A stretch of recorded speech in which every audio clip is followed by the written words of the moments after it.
Halo teman-teman, masih mengulas series Donghua Shaolan, di mana kemarin kita sudah membahas momen ketika Tang San bergabung ke Akademi Sri Lanka dan bertemu guru serta teman-teman barunya.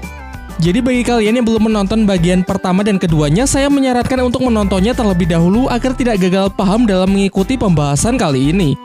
Namun sebelum mulai, seperti biasa saya akan memberikan spoiler warning bagi kalian yang belum pernah menyaksikannya secara langsung, karena pasti konten kali ini akan mengandung banyak spoiler.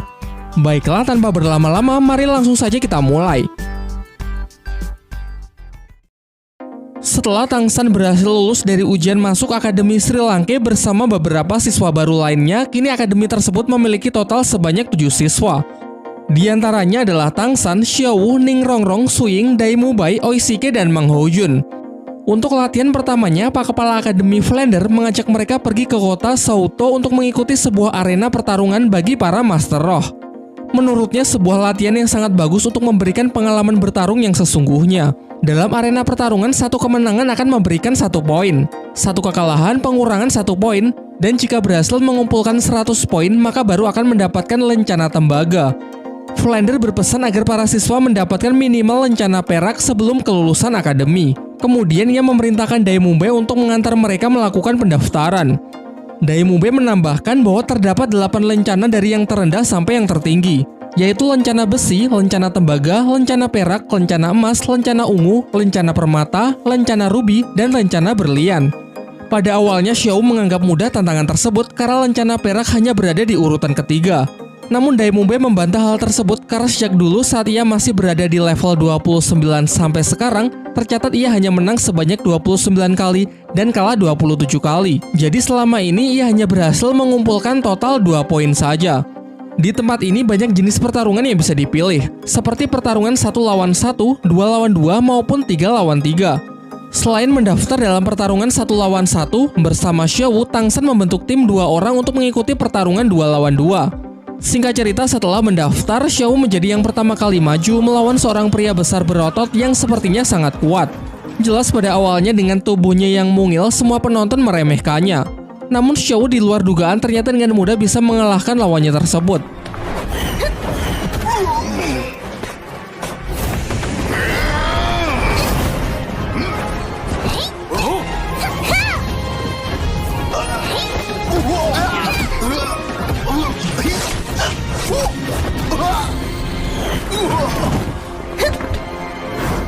Pertarungan berikutnya adalah Tang San melawan Su Ying. Tentu karena pemilihan peserta yang random, secara kebetulan ia mendapatkan lawan dari teman akademinya sendiri. Setelah wasit memberikan aba-aba, Tang San pun langsung menyerang menggunakan rumput biru peraknya untuk berusaha menangkap Su Ying. Akan tetapi Su Ying yang basically adalah petarung yang sangat mengandalkan kecepatan, bisa dengan mudah menghindari satu persatu kejaran tali akar milik Tang San. Di beberapa kesempatan Su Ying juga berusaha mencari celah untuk mendekati Tang San. Sementara menanggapi hal itu, Tang San masih bisa bertahan menggunakan mata iblis ungu guna mengimbangi kecepatan dari Su Ying. Masih terus berupaya menjaga jarak, ia mulai mengubah pola serangannya dengan menciptakan sebuah sangkar untuk mengatasi pergerakan Su Ying yang begitu cepat. Sayangnya Su Ying tak memperhitungkan bahwa ini bukan sekedar sangkar yang digunakan untuk membatasinya, melainkan upaya Tang San untuk memperluas jangkauan serangan agar ia bisa melancarkan serangan dari udara. Alhasil Su Ying pun tak cukup kuat untuk bisa meloloskan diri sehingga Tang San lah yang keluar sebagai pemenangnya. Pertarungan selanjutnya adalah pertarungan 2 lawan 2 antara tim Wusan, Xiao Wu, Tang San melawan tim Besi Darah, yaitu 2 pria bersaudara dengan masing-masing senjata palu besar. Dengan chemistry yang bagus, Xiao Wu maju sebagai penyerang sementara Tang San bertugas melindunginya dan berusaha mengontrol jalannya pertarungan. Namun jelas tak semudah itu. Menurut Tang San, serangan palu mereka mirip dengan miliknya, hanya saja tidak lebih kuat tetapi pergerakan ayunannya yang jauh lebih cepat, yang bahkan tak sanggup ia tahan menggunakan rumput biru peraknya.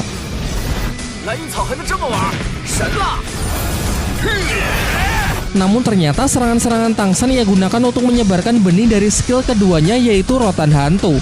Tumbuhan parasit tersebut dapat mengikat lawan dan menyebarkan racun untuk membatasi pergerakan mereka. Pertarungan masih berlanjut.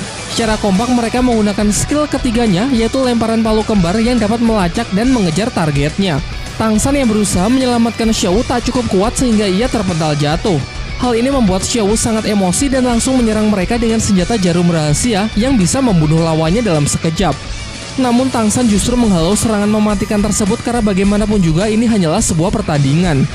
Mengingat tenaga yang sudah terkuras habis ditambah racun tangsan yang semakin menyebar ke seluruh tubuh, mereka pun mengaku kalah sehingga dengan ini Tangsan pun mendapatkan kemenangan keduanya.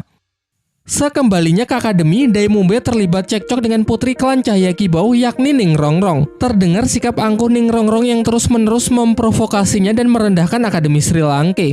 Hal ini membuat Daimumbe sangat kesal dan emosi sehingga ia terpaksa menggunakan cara kekerasan tanpa memperdulikan status Ning Rongrong.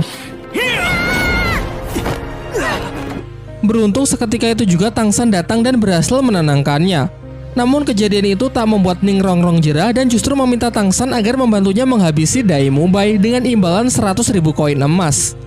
Jelas Tangsan menolaknya. Ia menjelaskan bahwa tak semua masalah bisa diselesaikan dengan uang dan kekuatan.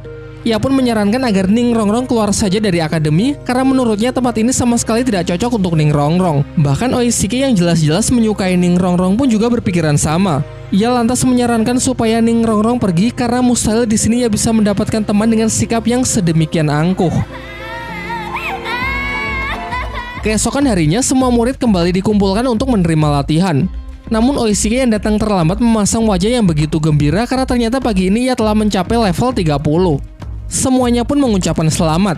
Pak Kepala Akademi Flander memerintahkan semua murid besok pergi ke hutan Shindu, versi lain dari hutan berburu, untuk membantu mencarikan cincin siluman roh ketiga untuk Oishike di bawah bimbingan dari Guru Zhao. Masih nyambung dengan Oishike, latihan hari ini adalah memakan sosis penambah stamina dari skill roh pelindung milik Oishike dengan alasan agar tubuh mereka bisa terbiasa dan beradaptasi saat nanti berada di medan pertempuran yang sesungguhnya. Diperlihatkan semuanya merasa jijik dan tidak menyukainya. Namun di luar dugaan, Ning Rongrong secara sukarela maju untuk menjadi murid pertama yang akan melakukannya. Ternyata ucapan dari Tangsan dan Oishike sebelumnya cukup membuatnya merenung semalaman dan menyesali sikap angkuhnya selama ini. Besoknya, Guru Zhao menghampiri semua murid yang sudah menunggunya untuk pergi ke hutan Shindu dalam rangka mencarikan cincin siluman roh ketiga untuk Oishike. Ia kemudian meminta Daimumbe agar menjadi ketua tim dalam misi tersebut. Daimumbe lalu menyampaikan formasi kerjasama tim di mana Tangsan akan berada di garis depan, tepat di belakangnya dua tipe support, Xiaowu dan Mang Hojun diberikan tugas untuk menjaga sisi kiri dan sisi kanan, sementara dirinya akan mengambil alih area belakang. Setelah seharian tak menemui siluman roh yang cocok untuk Oishike, mereka memutuskan untuk singgah di sebuah warung makan di dekat sana. Namun suasana yang tenang seketika rusak pasca kedatangan sekelompok anak yang diketahui berasal dari Akademi Changhui. Daimumbe menceritakan bahwa Akademi Changhui merupakan akademi yang cukup terkenal, tetapi sebenarnya muridnya tak begitu kuat dan cenderung lebih menonjolkan sifat angkuhnya. Bisik-bisik itu terdengar sampai di telinga murid Akademi Changhui sehingga dibuatlah sebuah rencana untuk mengerjai para murid Sri Lanka. Seorang anak kemudian berjalan ke arah mereka dan secara sengaja menyenggol pelayan yang tengah membawa makanan.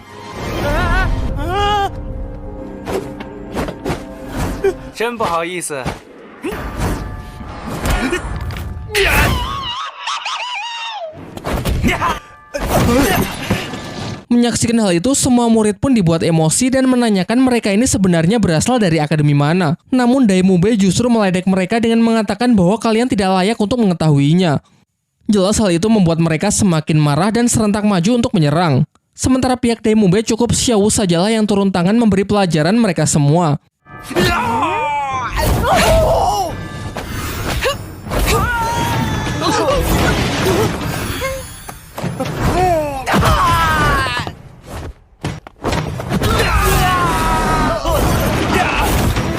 Perseteruan yang semakin memanas memaksa guru dari Akademi Changhui untuk turun tangan. Dia adalah seorang master roh pemilik kekuatan roh pelindung jenis hewan penyu hitam yang telah mencapai level 50. Ia kemudian menanyakan di manakah guru mereka. Namun pihak Sri Lanka kembali meledeknya dengan mengatakan kalau ia juga tak layak untuk mengetahui hal itu. Dan jika mau bertarung mereka saja sudah lebih dari cukup. Sampai ketika mereka nyaris bentrok, pemilik restoran pun meminta jika mereka ingin berkelahi maka jangan dilakukan di dalam warungnya. Sebelum keluar, Tangsan menyusun sebuah strategi karena pasti tak akan mudah menghadapi Master Roh yang sudah berada di level 50. Menurutnya jenis roh pelindung penyu hitam adalah jenis kekuatan dengan durability yang sangat tinggi namun tidak memiliki damage yang besar. Singkat cerita, pertarungan mereka pun dimulai yang dimeriahkan oleh sorakan para murid Akademi Changhui. Serangan pertama dimulai dari skill pukulan gelombang udara dari Daimumbe, disertai tembakan api Mang Hojun di sisi kanan dan didukung oleh rumput biru perak milik Tangsan untuk membatasi pergerakan lawannya. Setelah tertangkap, Mang Hojun kembali mendapatkan aba-aba dari Tang San untuk membakar habis guru Chang Hui dengan teknik semburan Phoenix api bersuhu tinggi. Sayangnya perkiraan Tang San tak sepenuhnya benar. Guru Akademi Chang Hui memiliki skill serangan nafas dingin yang luapannya sanggup membekukan udara dalam sekejap. Su Ying yang mencoba mengambil kesempatan untuk melancarkan serangan jarak dekat justru tangannya terjebak dalam kubah es. Beruntung dengan refleks Dai Mube segera mendekat untuk menghancurkan kubah tersebut. Dilanjutkan dengan Tang San yang kembali berusaha mengikat lawan, dikombinasikan dengan api Mang Hojun. Dai Mube yang sempat terpengaruh provokasi mengambil resiko untuk menyerang yang mengakibatkan radang dingin di tubuhnya semakin parah. Sementara itu Mang Hojun kembali beraksi dengan semburan Phoenix api untuk menghalau serangan nafas es yang mengarah langsung ke Dai Mube, sehingga terjadilah bentrokan antara dua elemen yang saling bertolak belakang.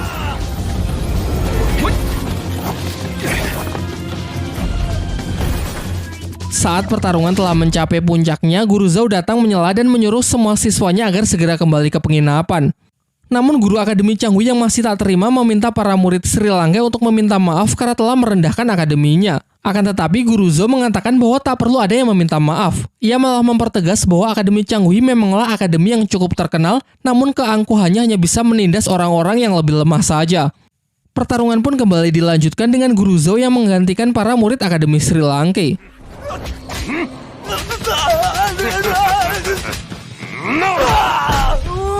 Dalam sekejap ia bisa menghajar habis-habisan guru Akademi Chang Hui, bahkan tanpa melibatkan kekuatan roh pelindungnya. Setelah pertarungan itu, Guru Zhao kembali menemui para muridnya dan mengatakan bahwa nanti ia akan memberikan latihan spesial untuk menghadapi sampah seperti itu. Di pagi harinya, di bawah bimbingan dari Guru Zhao, para murid Akademi Sri Lanka diajak jauh masuk ke dalam hutan Sindhu. Ia menjelaskan bahwa hutan Sindhu berbeda dari hutan-hutan yang dipelihara oleh kebanyakan kerajaan karena hutan ini masih sangat liar dan siluman-siluman roh yang ada juga sangatlah buas.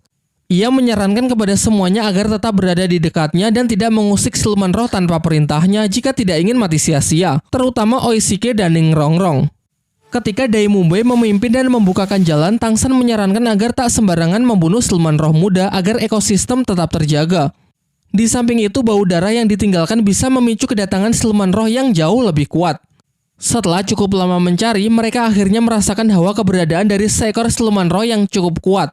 Su Ying pun diperintahkan untuk memeriksanya dan berhasil mendapati seekor siluman roh berjenis burung terbang berusia 1500 tahun yang akan sangat cocok digunakan sebagai cincin roh ketiga Oishike. Lantas mereka pun bekerja sama untuk memburu makhluk tersebut. Berdasarkan analisis Tang San, siluman ini tak memiliki serangan fisik yang terlalu kuat. Ia hanya mengandalkan kecepatan tinggi untuk menangkap mangsa lalu melilitnya.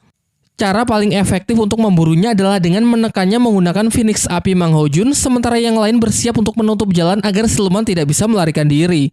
Guru Zhao lalu menyerahkan tim di bawah kepemimpinan Tang San karena luasnya pengetahuan mengenai kekuatan dan kelemahan siluman roh. Perburuan berlangsung cukup sengit. Su Ying dan Dai Mube yang diperkuat dengan skill Ning Rongrong berhasil menekan siluman roh tersebut. Siluman yang ingin melarikan diri melalui jalur udara pun juga berhasil dicegah oleh Tang San menggunakan sangkar tumbuhan yang sangat besar. Namun saat Oishike hendak mengeksekusinya, ular itu melepaskan serangan yang beruntung berhasil dibelokkan oleh Tang San. Setelah jatuh ke darat, langsung disambut oleh sambaran api Mang Hojun, dilanjutkan dengan serangan beruntun dari Guru Zhao yang mampu melumpuhkannya.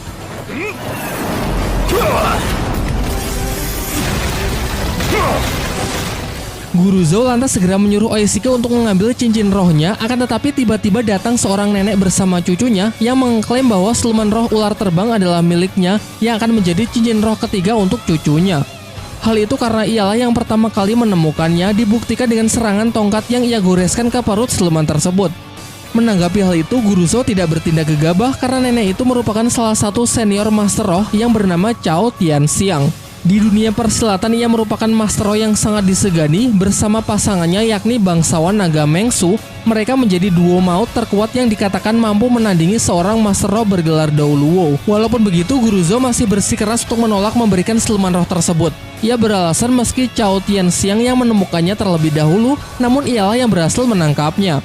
Sampai akhirnya diputuskan untuk menggunakan hukum master roh guna menyelesaikan permasalahan ini. Hukum itu menyatakan bahwa sesama master roh harus saling bertarung demi memperebutkan siluman roh, sehingga Oishike ditantang untuk menghadapi cucunya yang bernama Meng Yiran, master roh level 30. Namun Guru Zhou menolak mengingat muridnya merupakan Master Roh bertipe support. Mendengar hal itu, tiba-tiba dari belakang Tang San maju dan menyatakan bahwa ia bersedia mewakili Oishike untuk bertarung melawan Yiran. Sang nenek pun sepakat karena mengetahui kalau Tang San masih berada satu level lebih rendah dari cucunya, terlebih lagi roh pelindungnya hanyalah rumput biru perak. Singkat cerita, pertarungan pun dimulai. Diremehkan di awal menjadi keuntungan bagi Tang San untuk bisa melancarkan serangan kejutan.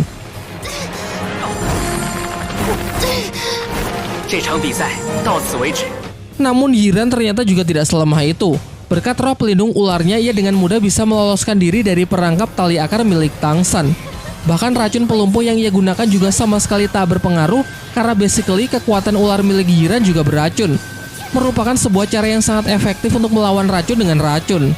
Menggunakan senjata tombak beracun, ia kemudian melancarkan serangan balasan. Tidak begitu cepat, namun cukup merepotkan karena jumlahnya yang lumayan banyak. Tang San pun berusaha mendekat dan berhasil menghentikan serangan tersebut yang dikendalikan oleh tongkat ular milik Yiran. Mulailah mereka membenturkan energi roh yang saling berusaha menekan satu sama lain. Setelah cukup lama saling menekan, pertarungan itu pun akhirnya dimenangkan oleh Tang San sehingga hak milik atas leman roh ular terbang kini diserahkan kepada Oishike.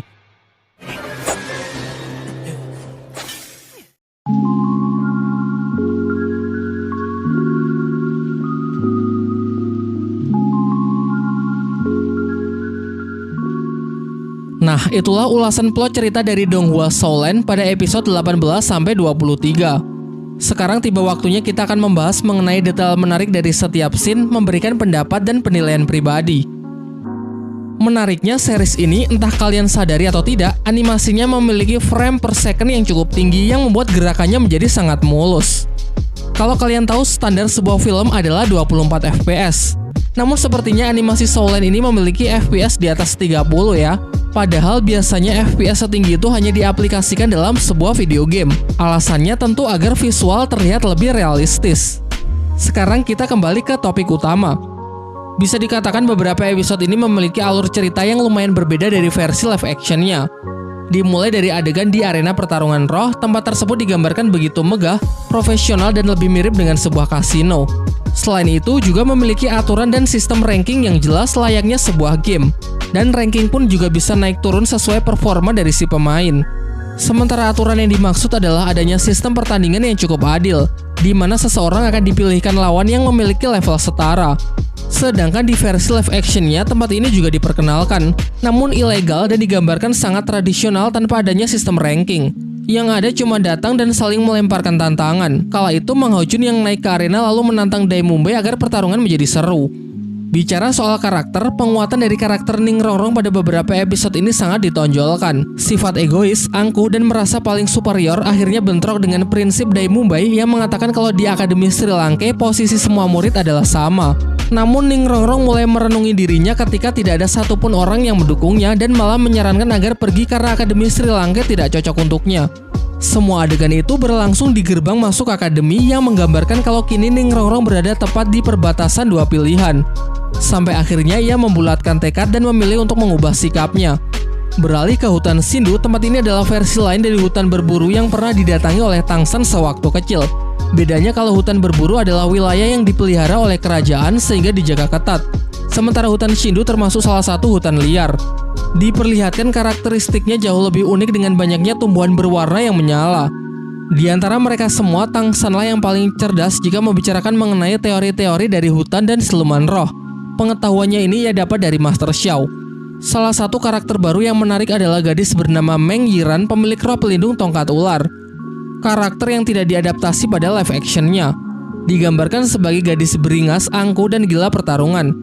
Di sini ia terlibat pertarungan dengan Tang San untuk memperebutkan siluman roh incaran Oishike.